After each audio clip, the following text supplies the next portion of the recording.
Hello and welcome to Lost Love Chronicles. Dear listeners, before we get started, drop a quick hi in the comments and let us know where you're tuning in from. Also, if you have any suggestions for us to make the channel better, please let us know. Now let's start with the story. Hugh and Alan thought he knew his wife. 17 years of marriage. Twin daughters. A beautiful home. A successful lawyer wife who made six figures while he took care of everything else. He had built his world around Lana Allen, believing every word, every smile, every I love you was real. But on December 15th, at what should have been a celebration, Hewan discovered the woman sleeping next to him every night was a complete stranger. And when I say stranger, I mean someone capable of things that would shock you to your core. Picture this. You find out your spouse has been cheating. Devastating, right? But what if it wasn't just one affair? What if it was 6 different people? What if your spouse had been telling everyone at work they were single? What if they had been making fun of you behind your back for years? How long has this been going on? Hewan had asked, voice trembling, staring at the woman he had loved for nearly 2 decades. Lana didn't flinch.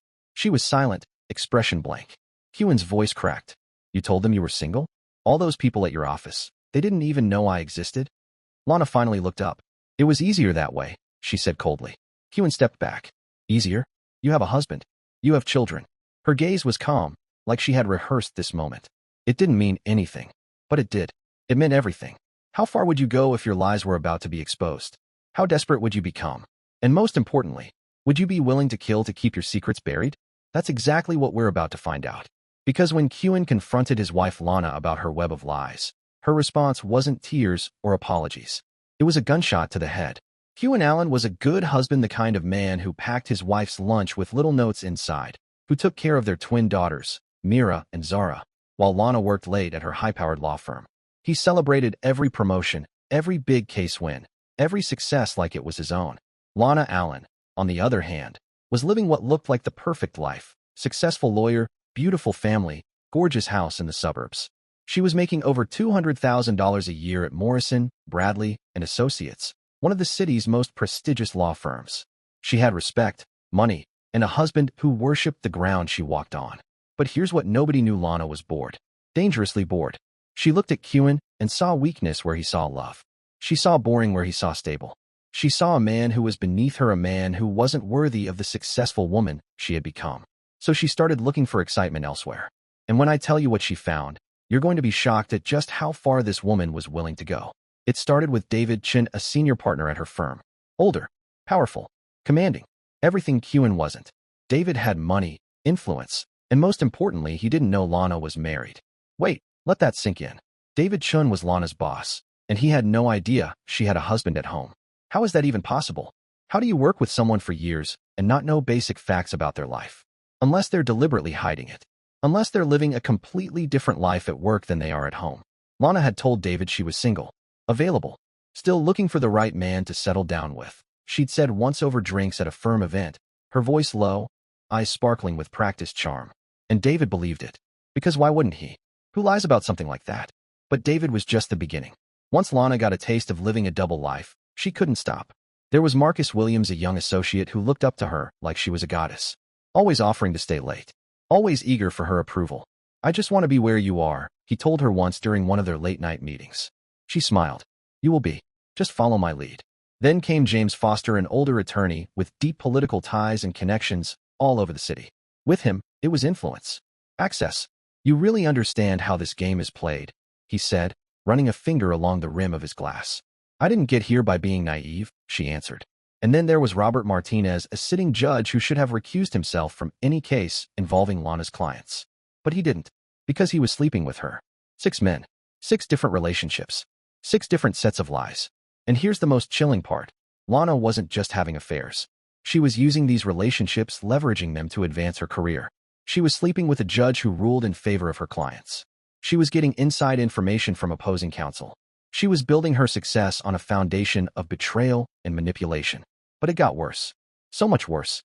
Lana had created fake social media profiles where she presented herself as single, carefree, independent.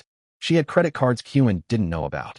She was spending thousands on expensive gifts for her lovers, luxury watches, designer ties, weekends in boutique hotels, while telling Hewan they needed to tighten the budget.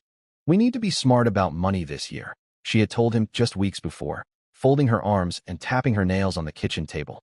Things are tight. Kyun nodded, concerned. Of course. Whatever you think is best. She even had a secret apartment downtown. A sleek one-bedroom with a skyline view. That's where she met the men. And she paid for it using money from their joint account. Money she told Kyun was for client lunches and networking events. This new firm initiative is demanding, she had said, sliding a folder across the counter. Lots of late nights coming up. The level of deception was staggering. This wasn't a woman who made a mistake or had a moment of weakness.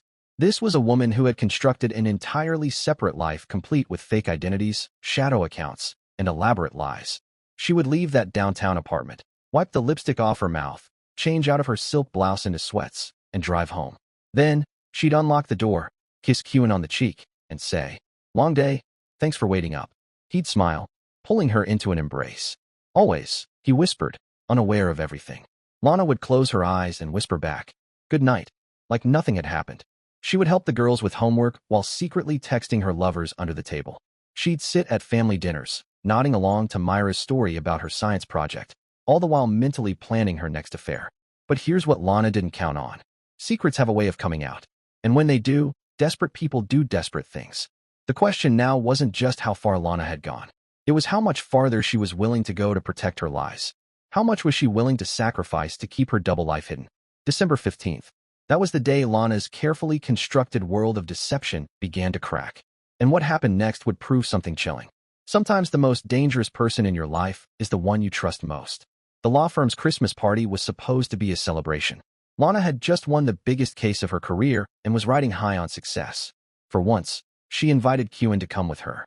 It was a surprise. She had been to dozens of these events over the years, always going alone. Always telling Kyun, "You wouldn't enjoy it, it's all suits and legal talk." But this time, she handed him the invitation with a smile. "I want you there," she said, adjusting her earrings in the mirror. "You should celebrate with me." Kyun beamed. "Of course I'll come. I'm proud of you, Lana. You've worked so hard." But the question lingered, why now? Was it guilt? Overconfidence? Or something more sinister? Because what happened at that party would suggest that maybe, just maybe, Lana had been planning something all along. Kyun had no idea. He put on his best suit, combed his hair twice, and drove to the Grand Hotel that night, heart full and proud to stand by his wife. He had no idea he was walking into a trap. The ballroom glittered with crystal chandeliers, and expensive wine flowed freely. Waiters in white gloves passed trays of hors d'oeuvres. It was everything you'd expect from a high-end law firm, polished, powerful, elite. Kyun didn't know many people, but he was good at conversation. He shook hands, smiled, and introduced himself warmly. "I'm Kyun," he'd say, "Lana's husband." And that's when things got strange. Person after person stared at him like they'd just seen a ghost. "Oh, you're married?" one woman said, her voice tightening as her eyes flicked toward Lana across the room. I had no idea." Another colleague leaned in, confused. "Wait, how long have you two been together?" There was genuine disbelief in his tone, like the concept of Lana having a husband was completely foreign. Kyun started to feel uneasy. How could these people not know basic facts about his wife's life? They worked with her every day. They had been colleagues for years. And yet, they looked at him like he didn't exist. But the worst was yet to come. He was standing at the bar, ordering drinks for himself and Lana a red wine for her, club soda with lime for him, when a tall, sharply dressed man approached. His suit was custom, his posture confident. Kyun recognized him immediately. David Chun, senior partner, Lana's boss. The man Kyun had heard about in passing, but never met until now. David glanced at him, brows knit in polite confusion. "Excuse me," he said. "You're with Lana, right?" "Yes," Kyun replied, extending a hand with a friendly smile. "I'm her husband." "Kyun. And that's when it happened." David blinked, then tilted his head slightly. "I didn't know you had a husband." 6 words. That's all it took. 6 words to shatter 17 years of marriage. Think about that. This wasn't just some intern or distant colleague. This was Lana's boss, a man who worked side by side with her, who knew intimate details about her schedule, her wins, her losses, her life. And he had no idea she was married. The air drained from Kyun's lungs. The room spun around him. He tried to steady himself on the edge of the bar as a wave of nausea hit. We've been married for 17 years, he said quietly, though he wasn't sure David was still listening. Across the ballroom, Kyun's eyes found her. Lana was laughing, surrounded by a circle of men. Her hand rested lightly on one man's arm, and the familiarity of the gesture made Kyun's stomach twist. Then she looked up, saw him, and the smile on her face vanished. She knew. David, now clearly uncomfortable, cleared his throat. Excuse me," he said, and quickly stepped away. But the damage was done. Hewen didn't taste the drinks, didn't hear the music. He just watched. Watched every smile that now looked too wide. Every laugh that felt forced. Every touch that lingered just a second too long. It was like watching a stranger play the part of his wife. The car ride home was silent. No music. No small talk. No congratulations. Just the sound of tires on pavement and the hum of the engine. Lana stared out the window. Hewen kept his eyes on the road, jaw clenched. They both knew something had shifted. The carefully maintained facade was cracking. When they arrived home, they moved like ghosts through their routine. They checked on the girls Mira and Zara, both asleep under the soft glow of night lights. They locked the doors, turned off the lights. But the tension didn't ease. It hung thick in the air like smoke. The house was suffocating. Lana went to take a shower, probably trying to buy herself time to think of an explanation, to rehearse a lie that might still hold the fragile structure of her marriage together. The water started running behind the bathroom door, and that's when Hewen did something he had never done in 17 years of marriage. He picked up her phone. His hands trembled as he unlocked it. No password change. She hadn't expected him to check. What he found that night was worse than any nightmare he could have imagined. But here's the question that will keep you up at night. What do you do when you realize the person you've loved for 17 years is a complete stranger? Hewen's thumb hovered over the screen. His heart pounded in his ears. The first thread he opened was with someone named David. David Chun. The same David from the party, the one who had looked him in the eyes and said, "I didn't know she had a husband." The messages weren't about work. They were intimate. "Can't wait to see you tonight," David had written earlier that day. "You looked incredible in that red dress." Lana's response was casual, like nothing about it was secret. "I'll try to slip away from the party early," she replied. "Meet me at the usual place." The usual place. That phrase hit Hewen like a punch to the chest. This wasn't new. This wasn't a mistake. This was a routine. But David was just the beginning. Hewen, his breath tight, began scrolling through her messages. There were 6 different men, 6 conversations, 6 lies, 6 betrayals. The next thread was with Marcus, the young associate. "You're the most amazing woman I've ever met. I've never felt this way about anyone before." Lana's replies were just as affectionate. She was leading him on, making him feel special while sleeping with 5 other men. Then there was James. Older, sophisticated, wealthy. He had sent photos of expensive jewelry. "For the most beautiful woman in the world," one caption read. Hewen's eyes narrowed. He recognized one of the pieces, a gold necklace with sapphire drops. Lana had worn it to their anniversary dinner last year. She'd said it was a gift from a client. And then came Robert, the judge. That thread turned Hewen's stomach. Not only was Robert sending explicit messages, he was discussing legal strategy. "That DUI case next week, I'll make sure it doesn't stick. Your guy walks." They weren't just sleeping together. They were manipulating the law. This wasn't just adultery. It was corruption. But none of that compared to the final blow. Because it was the things Lana said about Hewen in those messages that truly broke his heart. Hewen stared at the screen in disbelief, the text from just a week earlier still glowing under his trembling thumb. "I could probably bring you to the house, and he wouldn't notice." She had sent that to David. She was talking about him. Her husband of 17 years. But she hadn't called him her husband. She had called him her roommate. Hewen's chest tightened. He scrolled again. "To Marcus," she had written. "He's so weak. A real man would never put up with a woman like me working late all the time. But he just accepts it because he's grateful I make more money than him." Grateful? She made it sound like pity. Then came a message to James. "I stay with him because he's useful. He takes care of the house and the kids so I can focus on my real life. But God, he's boring in bed." Hewen felt the nausea rise in his throat. He pressed a hand to his stomach and swallowed hard. These weren't just affairs. These were insults. Humiliations. He wasn't just betrayed, he was mocked. Reduced to a punchline in her private jokes with other men. Their marriage was her convenience. Their children Mira and Zara her cover story. And he? A placeholder. A wallet. A servant. The pain deepened as Hewen opened another folder. Financial records. Credit card statements. Accounts he didn't even know existed. Charges from high-end hotels, restaurants, boutiques spread across the city. Some were in her name. But others? Others were in both their names. She had opened credit cards in his name. She had stolen from their joint accounts. She was spending their daughter's college savings, his hard-earned savings, on other men. "You're budgeting for the twins' college," she had said just last week, when Hewen questioned the shortfall. And all the while, she was buying designer cologne, expensive watches, dinners at rooftop restaurants for lovers who didn't even know her real last name. Then came the photos. Hewen's thumb froze over them. There she was, Lana, in hotel rooms, in silk lingerie, in intimate positions with strangers. Smiling. Proud. Like these moments were trophies. But nothing prepared him for the last thread he opened. A message from just 3 days ago. Lana to David. I'm tired of this double life. I need to find a permanent solution to my problem. Permanent solution? Hewen blinked.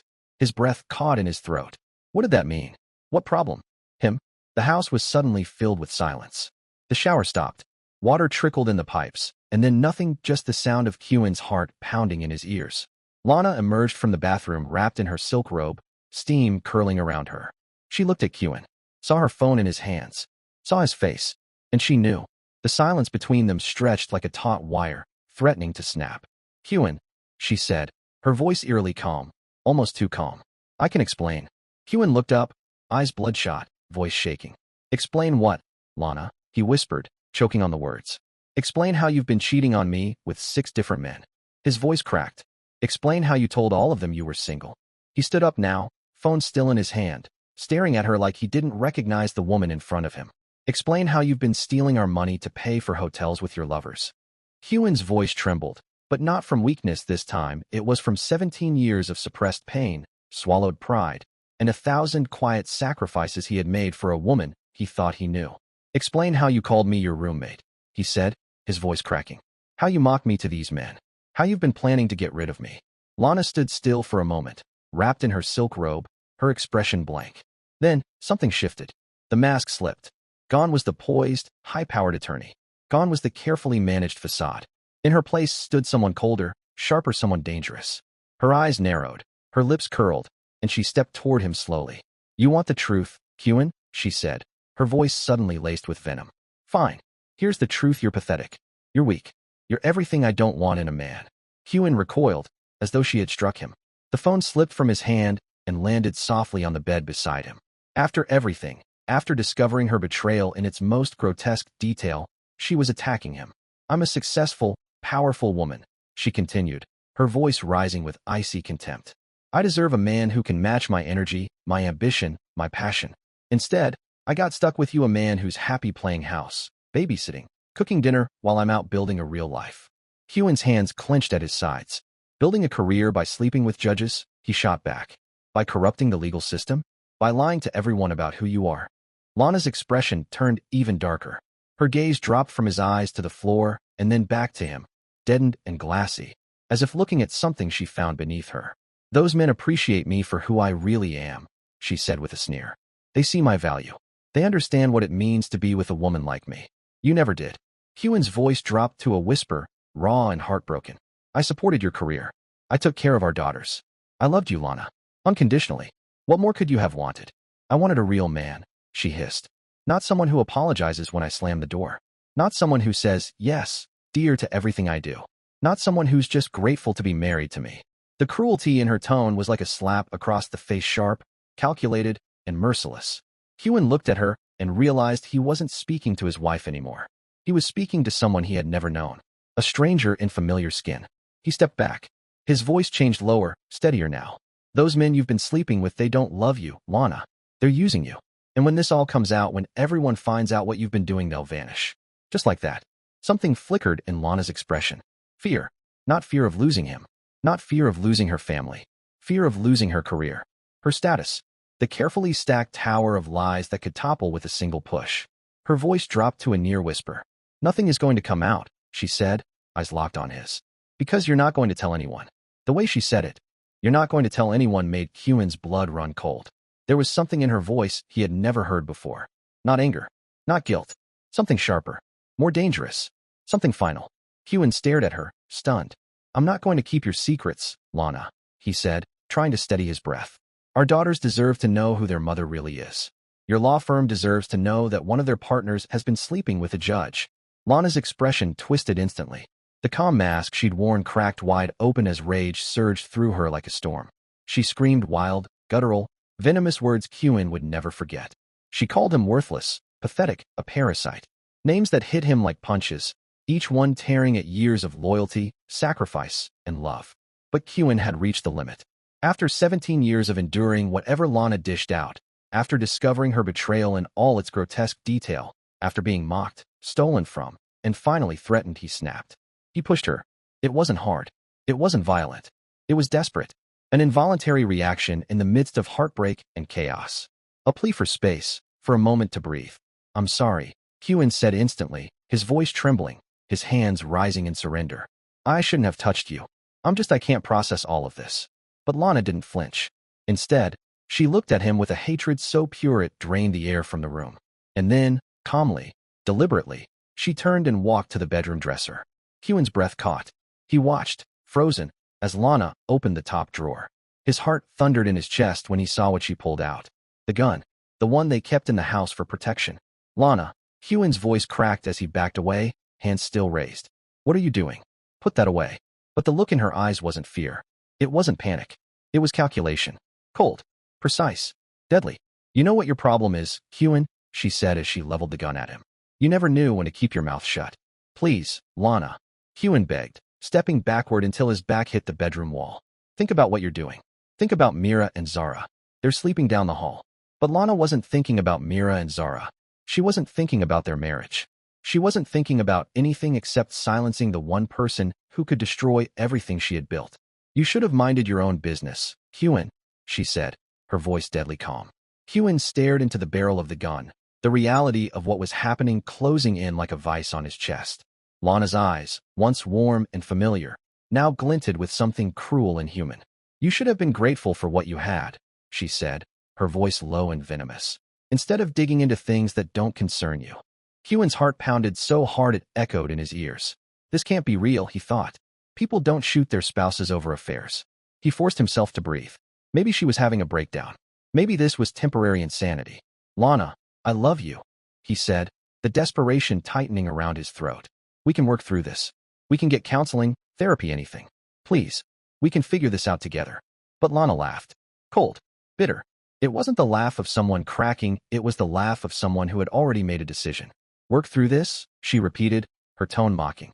Hyun, you still don't get it. Her fingers adjusted their grip on the gun. I don't want to work through this. I don't want to be married to you. I don't want this life anymore. The barrel rose, slowly, until it was level with Hyun's chest. Those men I've been seeing, she continued. They respect me. They appreciate what I have to offer. They don't try to control me. They don't question me.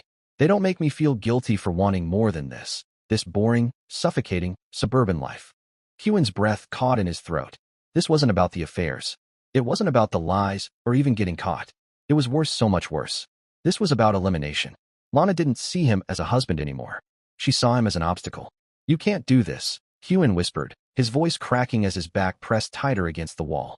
You can't just kill me because you want a different life. Get a divorce, Lana. Take half of everything. Take the girls if that's what you want. Just don't do this.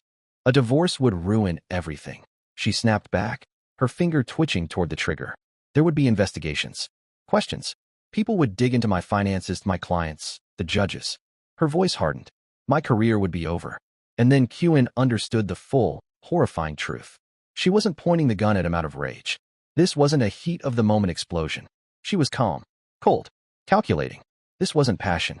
This was preservation. But if you're dead, she said, voice eerily measured. If this looks like self-defense, then I'm the grieving widow, the victim of an abusive marriage. No one will question my finances or my relationships. I'll be free to live my life the way I want. The chill in her tone sliced through Hyun like ice. This had been planned. Every word, every step. He could hardly breathe, but he forced himself to speak. One last try. One final plea to the woman he had once loved, to the woman who had once loved him.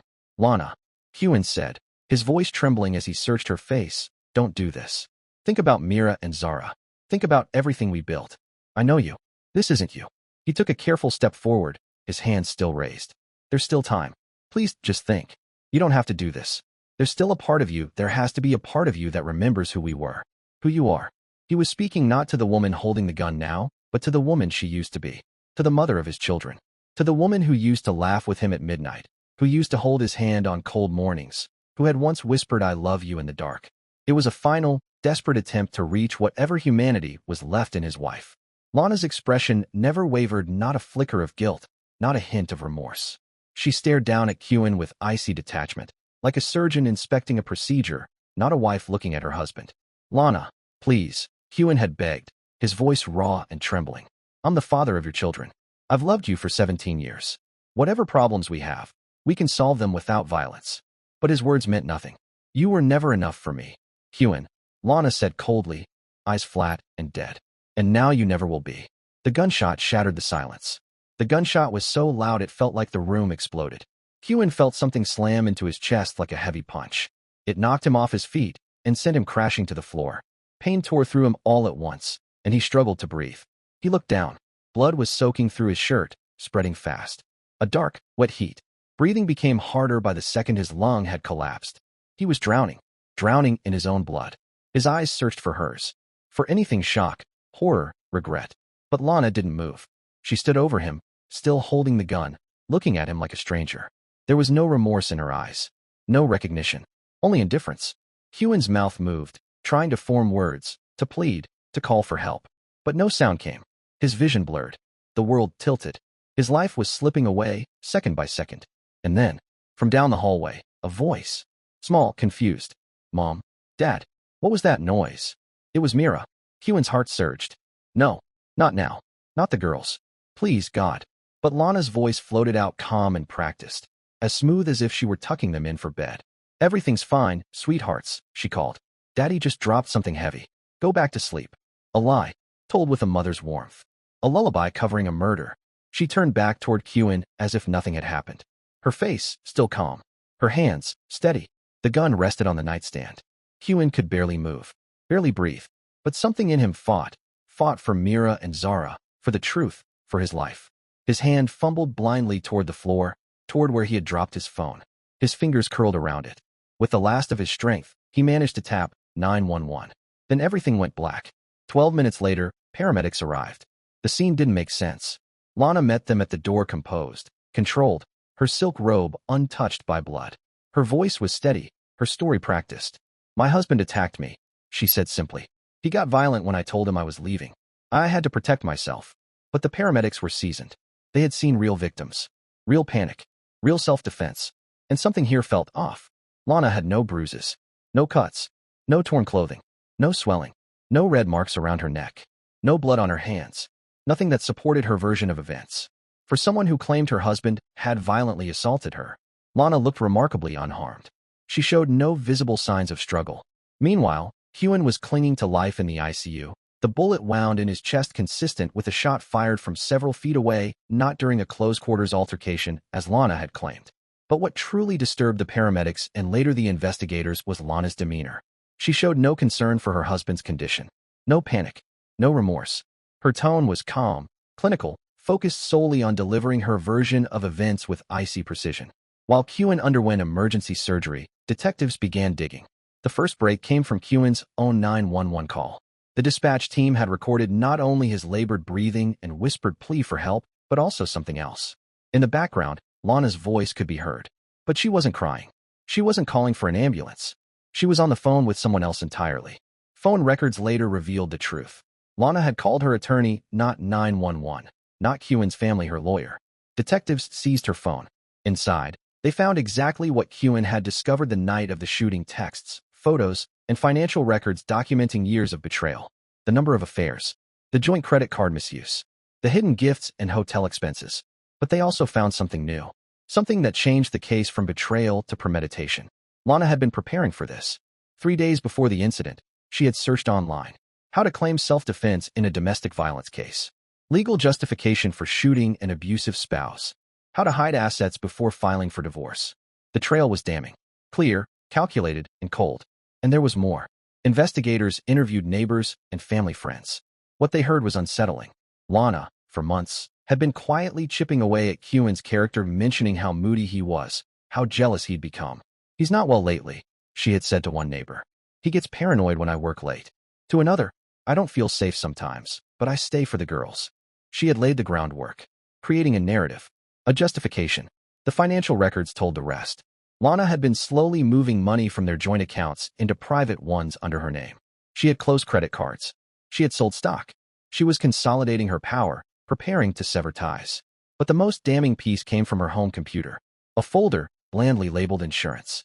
Inside, copies of Hewen's life insurance policies, emails with their insurance agent, notes on policy clauses and payout timelines. Questions like, how long after death can I claim benefits? And what conditions can void life insurance? She had been planning not just to leave Hewen, but to profit from his death. There was no doubt left in the minds of investigators. This wasn't self-defense. This wasn't heat-of-the-moment rage.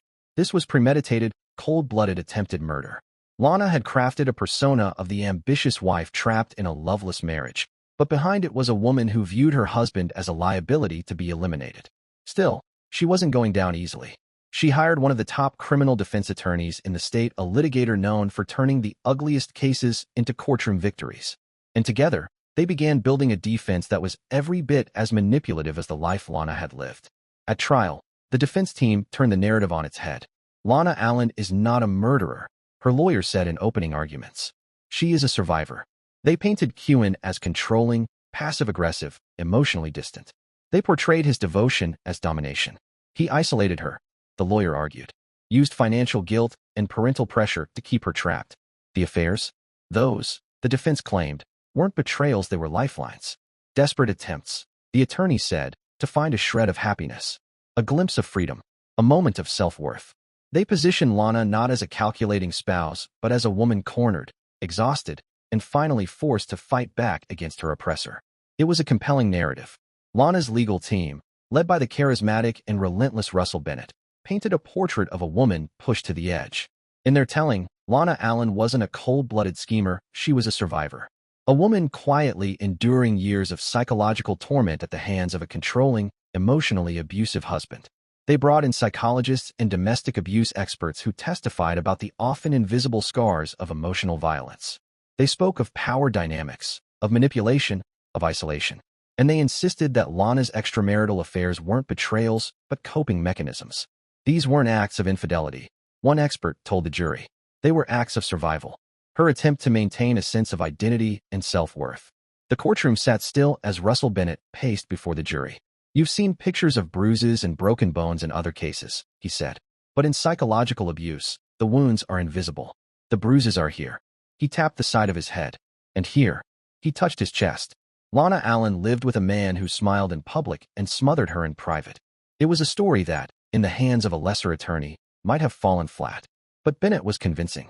For a moment, even seasoned courtroom observers began to wonder had Kewen Allen truly been the man he claimed to be? And then the prosecution stood. Lead prosecutor Melanie Drake was methodical and quiet, less dramatic than Bennett, but deadly precise. She began not with sweeping statements, but with facts. She showed the jury Kewen's 911 call, the timeline of events, the bullet trajectory. Then came the searches, phrases like how to shoot a spouse and claim self-defense, and how long after death can life insurance be claimed. But it was what came next that changed the entire trial. We recovered a document from the defendant's law office, Drake said, holding up a printed page for the jury to see. A detailed, premeditated, step-by-step plan for murdering Kewen Allen. The courtroom fell silent. Drake read directly from the document. Step 1. Begin planting seeds about Kewen's instability with neighbors and friends. Step 2. Provoke physical confrontation, record or document, if possible. Step 3. Shoot from a distance. Position body near dresser to support self-defense narrative. Step 4. Call attorney, not 911. Control first narrative to police. Step 5. Prepare media statement, widow of emotionally abusive man finally safe. Gasps rippled through the courtroom. The jury sat frozen, their faces hardening with each word. Russell Bennett fidgeted in his seat, his jaw tightening, his argument beginning to unravel. Drake didn't raise her voice. She didn't need to. She didn't snap, she told the jury, her voice cold and clear. She calculated. She practiced. She planned. The document was irrefutable. It wasn't opinion. It wasn't theory. It was Lana's own words, her own handwriting, her own design. Any sympathy the jury may have felt began to dissolve. And when the group chat messages were presented, texts where Lana and her lovers laughed about Kewen, referred to him as dead weight, even joked about sending him away permanently, there was no question left. She didn't just want to leave him, Drake said quietly. She wanted to erase him. By the time the document was finished being read aloud in court, the defense's narrative completely collapsed. This wasn't a woman driven to violence by years of silent suffering. This was a woman who had coldly and methodically planned her husband's murder while he was downstairs helping their daughters with homework. The prosecution's case was already formidable, but the emotional weight came crashing down when Kewen Allen himself took the stand. He sat in a wheelchair, his body weak, his voice gravelly and slow, the bullet wound still affecting his breathing and speech. But there was strength in his restraint. He didn't rage, he didn't accuse. He told his story with quiet dignity. I loved my wife, Kewen said, his eyes locked on the jury. I trusted her completely. When I found out about the affairs, I was hurt. I was confused, but I never wanted to hurt her. I just wanted to understand why she'd been lying to me for so long. There was a long silence in the courtroom after that. The image was clear: a man who had been faithful, who had been betrayed, and who had nearly died because he asked for honesty. When Lana took the stand, her tone was polished, almost clinical. She spoke with poise, describing her marriage as stifling, her husband as emotionally manipulative. It wasn't always obvious, she explained to her attorney. But over time, it was like I couldn't breathe. But then came the cross-examination. District Attorney Silas approached the witness stand calmly, but with precision. His voice was steady. "Mrs. Allen," he began, "you claim your husband was controlling. Can you give us specific examples of this control?" Lana paused. "He was overly involved," she said, "in my work life. He didn't like that I was successful. He always questioned where I was going, who I was meeting. Can you provide a specific incident? A time when he restricted you or forced you to do something against your will?" She hesitated. "He didn't trust me." Silas nodded, then leaned in slightly. "Is that why you opened secret bank accounts? Moved money without your husband's knowledge?" "I needed financial independence," Lana replied. Her voice held, but there was a tremor in her fingers as she gripped the edge of the witness box. "Financial independence," Silas repeated. "To fund hotel rooms with your lovers? To buy expensive gifts for men who weren't your husband?" Lana's jaw tightened. "I deserve to have some happiness in my life." The room fell still. Silas didn't look away. "Did your husband deserve to be shot in the chest while your daughters were asleep down the hall?" "I worked for that money." Lana suddenly snapped. "I earned every dollar that came into that house. Hewan's little business was nothing compared to what I brought in. I had every right to spend it however I wanted." It was in that moment that the courtroom saw who Lana truly was. The mask of victimhood slipped. Her entitlement bled through. The arrogance. The complete absence of remorse. Silas stepped closer, voice low but sharp. "And when your husband discovered your affairs," he asked, "when he confronted you about your lies, you decided he deserved to die?" "He attacked me," Lana insisted. But her voice lacked conviction. She no longer sounded sure of anything, not even her own story. "Attacked you?" Silas echoed. "From what? From the truth? From the consequences of your own actions?" Silas approached the bench with quiet force, holding up the printed timeline from Lana's office computer for the court to see. "This," he said, turning to the jury, "is not the work of a battered spouse in fear for her life. This is premeditation, cold, clinical, and calculated." He read each item aloud: dates, strategies, manipulations. Create tension by raising work arguments. Provoke emotional response, document as instability. Position weapon near dresser, corner visible, reachable. Each line was more chilling than the last. "This document," Silas continued, his voice rising just slightly, "was created 2 months before you shot your husband." He turned his gaze back to Lana, who sat stone-faced at the witness stand. 2 months. You sat at family dinners. You helped your daughters with their homework. You kissed your husband goodnight, all while planning his murder. Lana didn't respond. Her eyes flicked toward the jury, then back to the table in front of her. But there was no answer to give. The evidence was overwhelming, undeniable, and terrifying in its deliberate precision. The jury was visibly shaken. When the time came for deliberation, it took them less than 6 hours to return. The foreperson stood and read the verdict without hesitation. "We, the jury, find the defendant, Lana Allen, guilty of attempted murder in the first degree, with special circumstances for premeditation." Judge Wesley Hartman delivered the sentence in a steady voice. "Lana Allen, for the crime of attempted murder with special circumstances, you are hereby sentenced to 25 years to life in a California state prison." As the words sank in, Lana showed no emotion. But the consequences of her choices unfurled rapidly around her. The men she had risked everything for vanished. David Chun, the senior partner who had once considered her a rising star, fired her immediately and refused to take her calls. Marcus, the young associate she had mentored and seduced, told reporters he had barely known her. Her law license was revoked. Her reputation shattered. Her financial assets were frozen, pending fraud investigations. Everything Lana had built, everything she had valued, gone. But the cruelest blow came from the 2 people she had always believed she could control: Mira and Zara. The twin daughters, now 16, had sat through the trial. They had heard the testimony. They had seen the timeline. They had read the texts. They had learned, in excruciating detail, how their mother had planned to murder their father just steps away from their bedrooms. And they chose.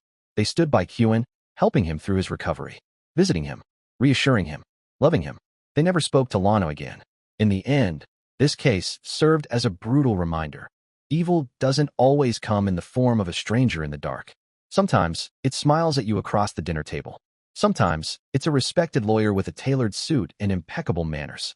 Sometimes, the most dangerous predator is the one sharing your bed, whispering promises in the dark while quietly plotting your end. Dear listeners, please share your thoughts in the comments section below and don't forget to like, share, and subscribe.